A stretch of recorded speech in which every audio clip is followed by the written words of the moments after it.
从前有2个好友，一个卖丝棉，一个卖黄金，常常结伴同行。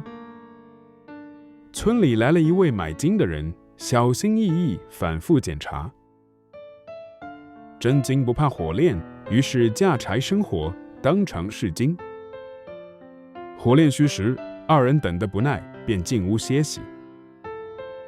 丝棉商人见计起心，竟从火中偷走一块金子。他将金子塞入丝棉之中，自以为神不知鬼不觉，却不知火种未灭，丝棉最易燃。火光暴露贪心，人赃俱获。